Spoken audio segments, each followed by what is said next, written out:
प्रिय प्रशिक्षणार्थियों, BSc, BA, BEd, integrated 4th year course में निर्मल टीटी की ऑनलाइन क्लासेज में मैं प्रश्न पत्र द्वितीय समावेशी विद्यालय बनाना, ये मेरा आज का विषय। इसमें प्रकरण है राष्ट्रीय शिक्षा नीति 1986। अब तक मैंने आपको 1968 पढ़ाई थी, लेकिन अब मैं आपको राष्ट्रीय शिक्षा नीति 1986 के बारे में, जो आज मेरी 35वीं वीडियो है इसमें मैं आपको अवगत करवा रहा हूँ कि राष्ट्रीय शिक्षा नीति 68 तो मैंने आपको पढ़ा दी, लेकिन 86 तो राष्ट्रीय शिक्षा नीति जो 1986 है, इसके अंतर्गत कुल 12 भाग हैं। इस राष्ट्रीय शिक्षा नीति के अंतर्गत कुल 12 भाग हैं। उन 12 भागों में से भाग संख्या 1 से और 6 तक आज मैं आपका ध्यान आकर्षित करता हूं।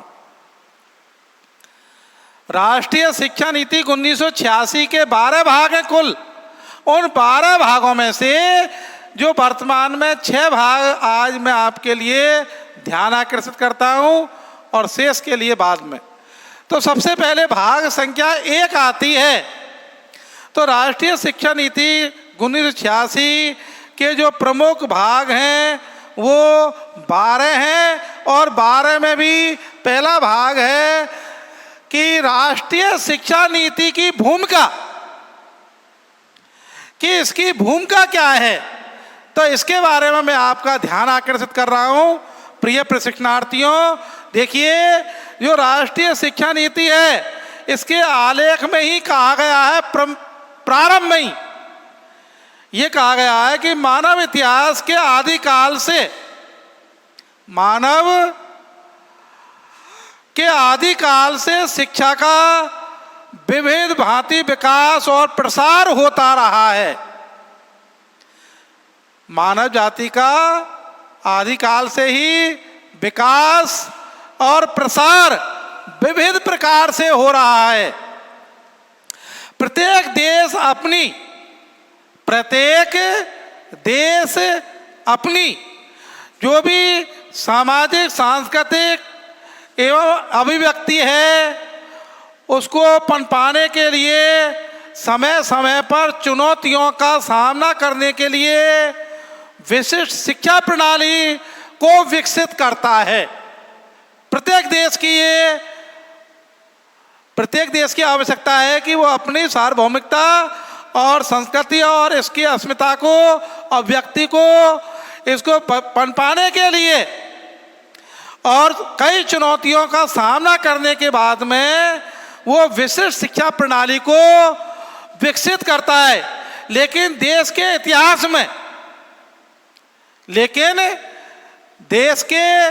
इतिहास में कभी कभी ऐसा अवसर भी आता है या ऐसा समय भी आता है जब बहुत समय से चल रहे उस सिलसिले को एक नई दिशा देने का सिद्धांत, उस सिलसिले को नई दिशा देने का नितांत जरूरत होती है।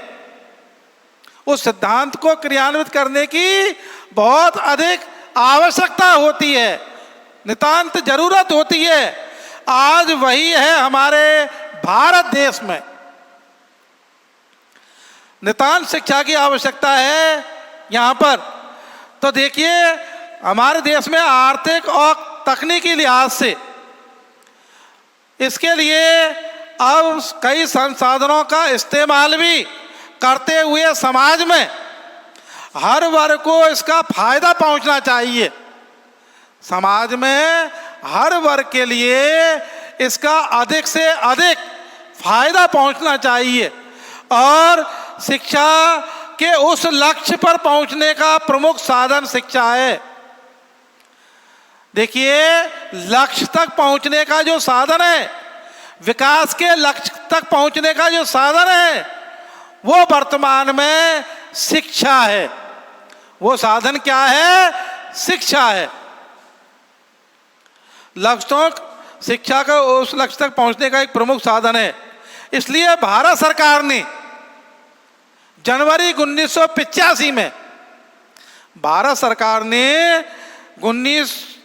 जनवरी 1985 में यह घोषणा की थी कि एक नई शिक्षा नीति, जनवरी 1985 में यह घोषणा की थी कि एक नई शिक्षा नीति निर्मित की जाएगी। एक नई शिक्षा नीति निर्मित की जाएगी। ये घोषणा जनवरी 1985 में की थी। और शिक्षा की जो मौजूद जो हालात हैं, शिक्षा के जो मौजूद वर्तमान में जो हालात हैं, उन हालातों का जायजा लेकर के देशव्यापी इस बहस को, जो देशव्यापी जो बहस है, इस विषय पर जो हुई चर्चा है, कुछ स्रोतों के द्वारा विचार प्राप्त करने के पश्चात, जिन पर काफी मनन एवं चिंतन हुआ,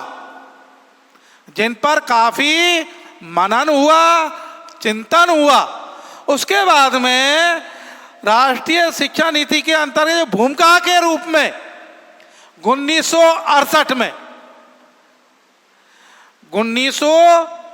में राष्ट्रीय शिक्षा नीति, उसके बाद में शीर्षक के स्थान पर नई जो 1968 की जो राष्ट्रीय शिक्षा नीति थी, वो आज़ादी के बाद में शिक्षा का एक महत्वपूर्ण स्थान रहा था, इतिहास रहा था महत्वपूर्ण।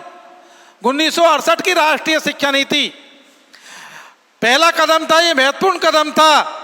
उसमें शिक्षा का व्यापक प्रसार हुआ और इसी के अंतर्गत पूरे भारत में समान शिक्षा लागू की गई, जिसको 10+2+3 कहा गया। 10+2+3 प्रणाली, शिक्षा प्रणाली कहा गया था। इसको स्वीकार किया जाने लगा। प्राइमरी से स्नातक की जो कक्षाएं, पाठ्यक्रम है, वो उनमें बदलाव किया गया। उसके बाद में यह भी स्वीकार किया गया कि 1968 की जो राष्ट्रीय शिक्षा नीति है, उसमें अधिकांश जो सुझाव हैं, कार्यक्रम हैं, वो परिणत नहीं हो सके और उनको चुनौतियां के रूप में, जैसे जनसंख्या का विकास, मानव संसाधनों का विकास, परंपरागत मूल्यों का ह्रास, परंपरागत जो नैतिक मूल्य हैं उनका ह्रास हो रहा है, और भविष्य में होने वाले तनाव और जो समस्याएं हैं, इन समस्याओं के आने वाले अवसरों का भी संकेत किया गया है। इस प्रकार से ये भूमिका के रूप में मैंने भाग संख्या 1 बताया है। अब आता है भाग संख्या 2, जिसको कहते हैं शिक्षा का सार और उसकी भूमिका। प्रिय प्रशिक्षणार्थियों, मैं आपको राष्ट्रीय शिक्षा नीति 1986 का भाग 1 अभी भूमिका के रूप में बताया। अब भाग 2 है, वो है शिक्षा का सार और उसकी भूमिका। तो इसमें देखिए, ये जो शिक्षा की भूमिका है, उसका उल्लेख किया गया है भाग 2 में। इसके अंतर्गत जो राष्ट्रीय परिप्रेक्ष्य में सबके लिए शिक्षा, राष्ट्रीय परिप्रेक्ष्य में इस भाग 2 में सबके लिए शिक्षा की भौतिक और आध्यात्मिक विकास की बुनियादी को आवश्यक माना गया है। सबके लिए शिक्षा, इसकी भौतिक और आध्यात्मिक जो बुनियादी है, इसको आवश्यक माना गया है। और साथ ही शिक्षा का जो वर्तमान तथा भविष्य के निर्माण का जो महत्वपूर्ण साधन स्वीकार करने के लिए करते हुए इसे राष्ट्रीय शिक्षा नीति का आधार बनाया गया। राष्ट्रीय शिक्षा नीति का इसको आधार बनाया गया। किसके बाद में इसको महत्वपूर्ण साधन स्वीकार किया गया। शिक्षा का इसको महत्वपूर्ण साधन स्वीकार करने के बाद में इसे राष्ट्रीय शिक्षा नीति का आधार बनाया गया। ये भाग संख्या 2 है। इसमें शिक्षा का सार और उसकी भूमिका है और सबके लिए शिक्षा है, भौतिक और आध्यात्मिक विकास की बुनियादी आवश्यकताओं को माना गया है इसके अंतर्गत। उसके बाद में शिक्षा के साथ साथ में वर्तमान में और भविष्य के निर्माण के लिए एक महत्वपूर्ण साधन स्वीकार किया गया, जिसको कि राष्ट्रीय शिक्षा की प्रमुख इसको साधन माना गया, आधार माना गया। अब आता है नंबर 3, जिसको कहते हैं राष्ट्रीय शिक्षा व्यवस्था। राष्ट्रीय शिक्षा व्यवस्था। तो राष्ट्रीय शिक्षा जो व्यवस्था है, इसके अंतर्गत देखिए शिक्षा का जो व्यापक सिद्धांत है वो संविधान के अनुसार जो शिक्षा व्यवस्था है वो इस प्रकार से है। सबसे पहले चलते हैं अपन, बिना किसी भेदभाव के शिक्षा होनी चाहिए और लगभग एक समान जो गुणवत्ता वाली शिक्षा हो वो सभी के लिए उपलब्ध हो। समान शिक्षा हो, गुणवत्ता वाली शिक्षा हो और सभी के लिए हो। भाग 3 का जो पहला पॉइंट बता रहा हूं, राष्ट्रीय शिक्षा व्यवस्था, इसके अंतर्गत निश्चित तौर पर हर विद्यार्थी को गुणवत्तापूर्ण शिक्षा मिले बिना किसी भेदभाव के। और जो स्कूल शिक्षा है, सामान्य शिक्षा है, इसको क्रियान्वित करने के लिए प्रभावी कदम उठाया गया। इसी का दूसरा भाग है, वो है देश में समान शैक्षिक संस्थान होने चाहिए, संरचना होनी चाहिए, भिन्न भिन्न नहीं, समान। अब समान में क्या है, 10 + 2 + 3, ये समान है। एक से माध्यमिक, उच्च माध्यमिक 2 वर्ष, उसके बाद में स्नातक 3 वर्ष। इसमें पहले 10 वर्ष से प्रयास प्रारंभिक शिक्षा, 5 वर्ष में प्राथमिक, उच्च प्राथमिक, ये सब इसमें, फिर उच्च प्राथमिक और वर्ष में हाई स्कूल तक ये पहुंच जाती है। इसके बाद में इसी का तीसरा भाग है, शिक्षा पूरे देश में एक राष्ट्रीय शिक्षा का राष्ट्रीय कार्यक्रम पूरा ढांचा हो, जिस पर आधारित होना चाहिए, जैसे केंद्रीय, इसमें लचीलापन भी होना चाहिए, स्थानीय परिवेशों को भी इसमें सम्मिलित किया जाना चाहिए।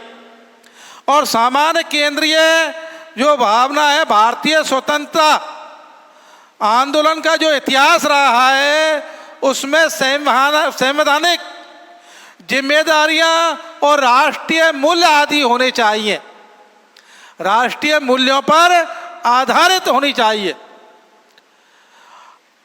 इसी में है वसुधैव कुटुंबकम की भावना होनी चाहिए, एक आदर्श माना गया है इसको। और शिक्षा के समान अवसरों के साथ में शिक्षा में सफलता प्राप्त करने के लिए समान अवसर होने चाहिए। शिक्षा में समान, शिक्षा के समान के लिए शिक्षा के साथ साथ में शिक्षा के समान अवसर प्राप्त करने के लिए होने चाहिए। उसके बाद शिक्षा का न्यूनतम स्तर निर्धारित किया जाए। शिक्षा का जो न्यूनतम जो स्तर है वो निर्धारित किया जाए, ये भी इसी में है। और उच्च शिक्षा, शोध और विकास, विज्ञान और तकनीकी जो शिक्षा है, इसके लिए विशेष प्रकार का बल दिया जाए, विशेष प्रकार के आयोजन किए जाएं। जो प्राथमिक शिक्षा के सार्वजनिकरण, प्रौढ़ शिक्षा साक्षरता, उनकी लक्ष्यों की प्राप्ति के लिए संसाधनों की पूर्ति की जाए।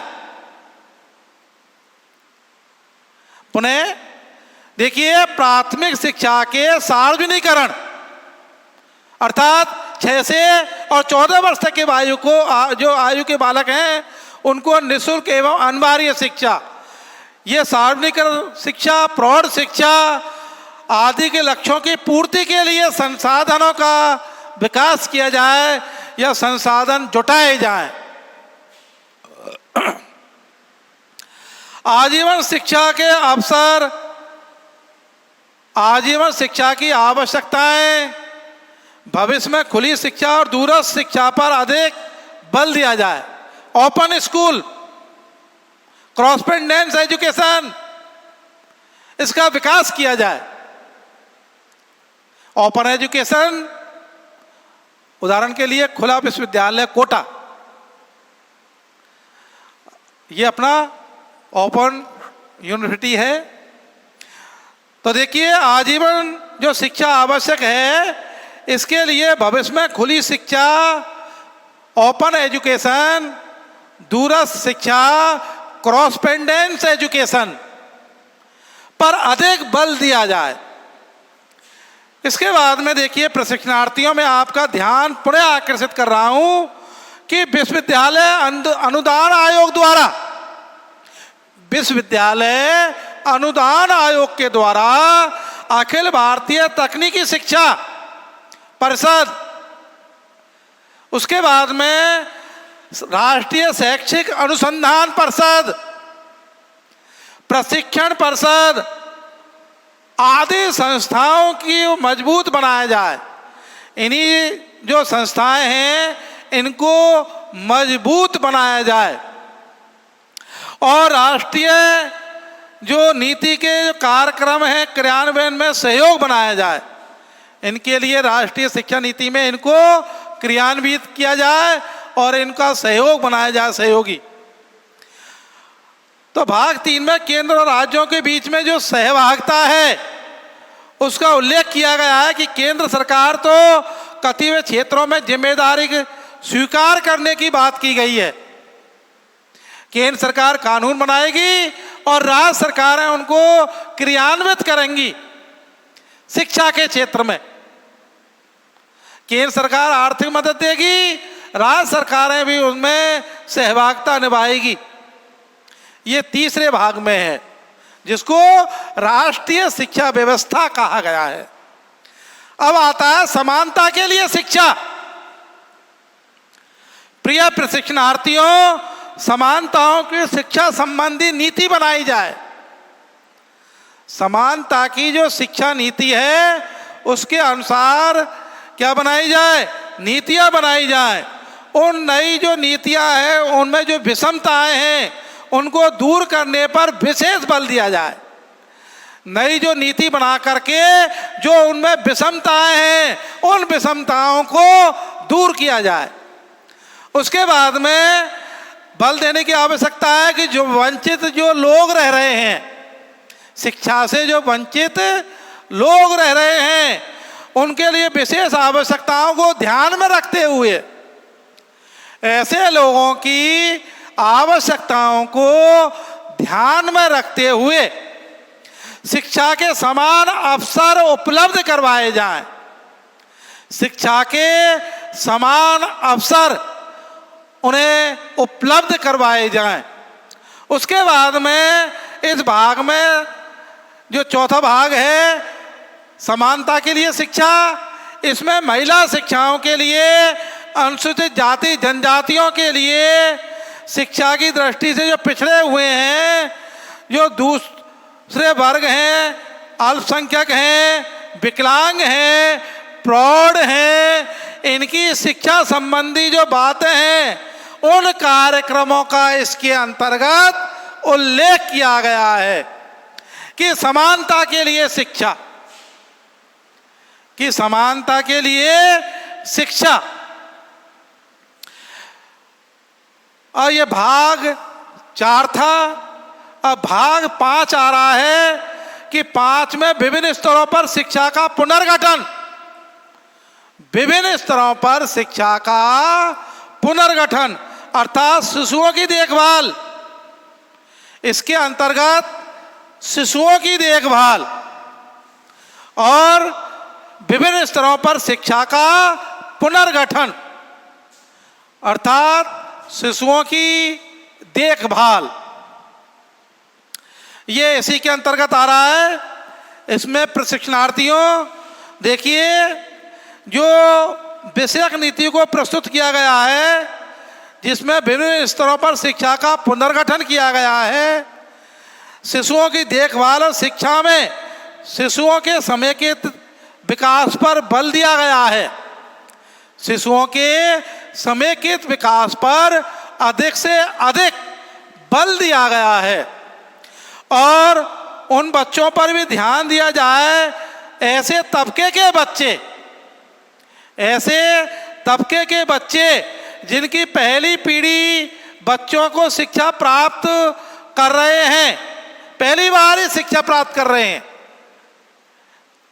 ऐसी पीढ़ी जिनके बच्चे पहली बार ही शिक्षा प्राप्त कर रहे हैं। यहाँ शिशुओं की देखभाल और प्राथमिक शिक्षा के कार्यक्रम को जोड़ करके देखा जाए। ऐसे बच्चे, ऐसे तबके जिनको पहली बार उनके बच्चे शिक्षा प्राप्त कर रहे हैं, उनके बुजुर्गों ने कभी शिक्षा प्राप्त नहीं की, उनके लिए शिशुओं की देखभाल और प्राथमिक शिक्षा को कार्यक्रम बना करके उनको जोड़ा जाए, जिससे कि वो प्राथमिक शिक्षा को बढ़ावा मिल सके और मानव संसाधन विकास में उनको वांछित सहायता भी मिल सके। मानव संसाधन विकास के द्वारा उनको वांछित सहायता भी प्राप्त हो सके और प्राथमिक जो शिक्षा है वो गुणवत्तापूर्ण मिल सके ऐसे विद्यार्थियों के लिए। इसमें जो प्राथमिक शिक्षा है उसके अंतर्गत विशेष बल दिया जाए प्राथमिक शिक्षा पर, और 14 वर्ष तक के जो बालक हैं, 6 से और 14 वर्ष तक के जो बालक, उनको प्राथमिक शिक्षा से आवश्यक रूप से जोड़ा जाए।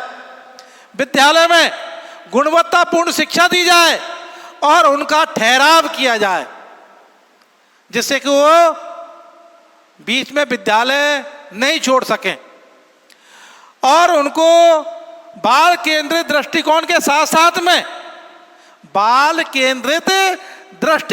साथ साथ में उनको विद्यालय में सुविधाएं प्रदान की जाए। उनके लिए विद्यालय में क्या प्रदान की जाए? सुविधाएं। और अनौपचारिक शिक्षा पर विशेष बल दिया जाए। औपचारिक शिक्षा, स्कूली शिक्षा, अनौपचारिक शिक्षा जो अंशकालीन पार्ट टाइम शिक्षाएं होती हैं वो आती हैं। प्रारंभिक शिक्षा का जो वक्तव्य किया गया उसमें सुनिश्चित किया गया कि 1990 में प्रारंभिक शिक्षा के लिए 1990 में ये सुनिश्चित किया गया कि 11 वर्ष हो जाएंगे, उन्हें 5 वर्ष तक शिक्षा की, अनौपचारिक शिक्षा की इसमें और समतुल्य शिक्षा उनको अवश्य मिले। इसी प्रकार 1995 में 14 वर्ष तक की जो अवस्था के बालक हैं, सभी बच्चों को RTE 2009 के तहत निःशुल्क व अनिवार्य शिक्षा की व्यवस्था अवश्य की जाए या शिक्षा अवश्य दी जाए। और माध्यमिक जो सेकेंडरी शिक्षा है उसके संदर्भ में भी विद्यार्थियों को दी जाने वाले ज्ञान, संस्कार, इनका संकेत करते हुए आवासीय और निःशुल्क गति निर्धारित करने वाले विद्यालय, उनकी स्थापना की जाए, उनका संकल्प व्यक्त किया जाए उसके साथ में उनको माध्यमिक शिक्षा के सर्वतुल्य सर्व सुलभ बनाया जाए। उसके बाद में माध्यमिक स्तर पर शिक्षा का जो व्यावसायीकरण है उसकी नीति बनाई गई। इस संबंध में यह प्रस्ताव रखा कि जो उच्च माध्यमिक स्तर है उनके विद्यार्थियों को 10% 1990 में, 25% 1995 में व्यावसायिक पाठ्यक्रम का निर्धारण किया जाए, व्यावसायिक पाठ्यक्रम आ जाए। इसके लिए कदम उठाए जाएंगे और व्यावसायिक शिक्षा पाकर उन्हें विद्यार्थियों को अधिक से अधिक नौकरी पाने के लिए वे अपने स्वयं के रोजगार ढूंढ सकेंगे। और व्यावसायिक पाठ्यक्रमों का पुनर्निरीक्षण करने के बाद में उनको नियमित रूप से क्रियान्वित किया जाएगा और माध्यमिक स्तर पर पाठ्यक्रमों का विभागीकरण को बढ़ावा दिया जाएगा। और सरकार अपने अधीन की जाने वाली जो भर्ती हैं, नीति हैं, उन पर भी पुनः विचार करेगी। आपने देखा होगा प्रशिक्षणार्थियों व्यवसाय के लिए सरकार ने एसटीसी, बीएसटीसी सीनियर के बाद में कई ऐसी जो सीनियर होते ही ऐसी पाठ्यक्रम हैं जो संचालित किए जा रहे हैं। एसटीसी है, आईटीआई वगैरह हैं और कई ऐसे डिप्लोमा भी हैं, कई ऐसी डिग्रियां भी हैं जो केवल उच्च माध्यमिक के अंकों के आधार पर उनको निर्धारित किया गया है। ऐसे व्यावसायिक पाठ्यक्रम चलाए जा रहे हैं जिनमें उच्च माध्यमिक स्तर के बाद में उनको व्यावसायिक पाठ्यक्रमों में प्रशिक्षण के लिए भेज दिया जाता है।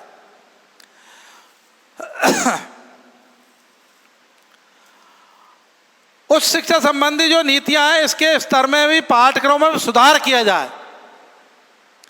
उच्च स्तर की जो शिक्षा नीतियां हैं उसके अंतर्गत भी ऐसे पाठ्यक्रमों में क्या किया जाए, देखभाल की जाए और जो मूल्यांकन अनुसंधान है उनके लिए विशेष प्रोत्साहन दिया जाए। सेवारत, पूर्ण या सेवा तैयार सतत मूल्यांकन है उनके लिए इन बिंदुओं का उल्लेख किया जाए और विषय जो अनुसंधान का विकास करने के लिए सामान्य, कृषि, चिकित्सा, कानून, अन्य जो व्यवसायिक क्षेत्र है उनमें उच्च शिक्षा के लिए एक राष्ट्रीय निकाय स्थापित की जाए, एक राष्ट्रीय निकाय स्थापित की जाए जिससे कि दूरस्थ शिक्षा के अध्ययन के विकास में सहायता मिल सके और उनका विस्तार हो सके। और कुछ चुने हुए क्षेत्र हैं जिनको नौकरी के लिए डिग्री की अनिवार्यता को समाप्त करने के साथ साथ एक राष्ट्रीय सेवा परीक्षा प्रारंभ की जाए। उसके बाद ग्रामीण विश्वविद्यालयों की स्थापना के लिए नए नए ढांचे तैयार किए जाएं, कृषि विश्वविद्यालय ग्रामीण क्षेत्र में खोले जाएं और महात्मा गांधी के विचारों के अनुसार विकसित ग्रामीणों पर विशेष बल दिया जाए, गांवों का विकास। इसके बाद में भाग 6 आता है जिसका है तकनीकी एवं प्रबंधकीय शिक्षा, प्रौद्योगिकी एवं तकनीकी शिक्षा। तकनीकी एवं प्रबंधकीय शिक्षा, ये तकनीकी प्रबंधकीय शिक्षा इसके अंतर्गत नीति यह स्वीकार किया जाना चाहिए कि प्रबंधकीय इनके पाठ्यक्रम इनमें घनिष्ठता बनाई जाए और इनको इकट्ठा करने के लिए ग्रामीण क्षेत्रों में, इनको इकट्ठा करने के लिए ग्रामीण क्षेत्रों में तकनीकी और प्रबंधकीय जनशक्ति की जरूरत को स्वीकार करते हुए इस बात की तकनीकी प्रबंधकीय जो शिक्षा का क्षेत्र है उसमें सतत शिक्षा के प्रयास किए जाएं और विद्यालय स्तर पर कंप्यूटर लिटरेसी कार्यक्रम को बड़े पैमाने पर आयोजित किया जाए। कंप्यूटर लिटरेसी कार्यक्रम है, लिटरेसी कार्यक्रम, इसको बड़े स्तर पर पैमाने पर इसको आयोजित किया जाए और कमजोर वर्ग के जो छात्र हैं उनको समुचित अनौपचारिक और औपचारिक कार्यक्रमों की एक नीति रखी जाए और स्वयं रोजगार के लिए जो उद्यम विषयक प्रशिक्षण की व्यवस्था की जाए और साथ ही पाठ्यक्रम में जो सतत आवश्यकता वाली उनको स्वीकार किया जाए।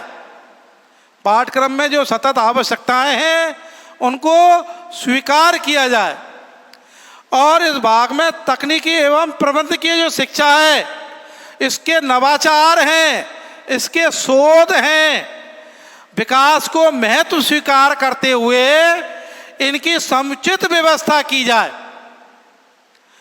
और इसके साथ सभी स्तर के जो दक्षता बढ़ाने वाले जो कार्यक्रम हैं, नीतियां हैं, उनको साथ साथ प्राथमिकता देते हुए उन पर विचार करते हुए उनको आगे बढ़ाया जाए और जो प्रबंधकीय शिक्षा है खर्चीली होती है, प्रबंधकीय शिक्षा जो खर्चीली होती है, इसलिए उसमें लागत के हिसाब से भी इसे कारगर बनाने के लिए उत्कृष्टता जागृत की जाए और संकल्प किया जाए कि इसमें जो प्रमुख साधन हैं उनका आधुनिकीकरण, प्रमुख साधनों का आधुनिकीकरण को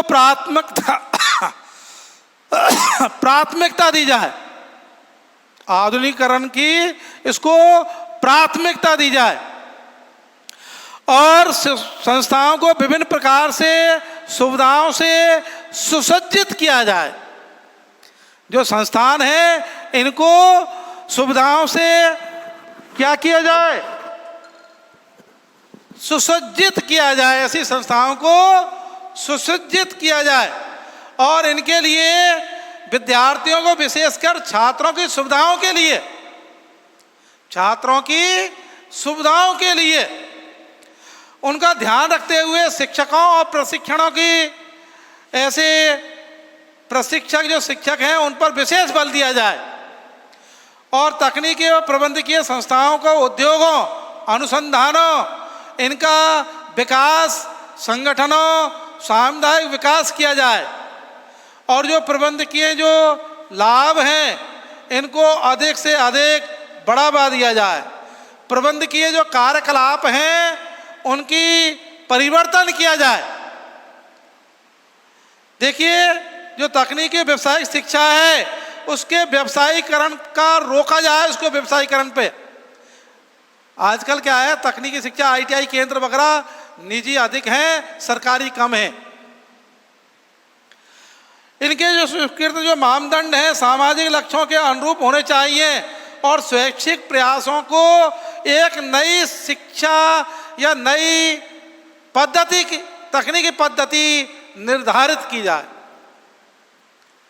इस प्रकार से ये भाग 6 है जिसको मैंने आपको तकनीकी एवं प्रबंधकीय शिक्षा के रूप में आपको अवगत करवाया है।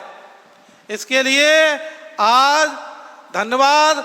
मैंने आपको राष्ट्रीय शिक्षा नीति 1986 भाग 12 हैं, लेकिन मैंने आपको भाग 1 से 6 भागों को बताया है। कुल 12 भागों में पहले की भूमिका शिक्षा का सार और उसकी भूमिका राष्ट्रीय शिक्षा व्यवस्था, समानता के लिए शिक्षा, शिशुओं की देखभाल और शिक्षा, इसमें तकनीकी एवं प्रबंधकीय शिक्षा। इसके लिए आज का जो टॉपिक था मेरा राष्ट्रीय शिक्षा नीति, इसके लिए पुनः बार बार धन्यवाद।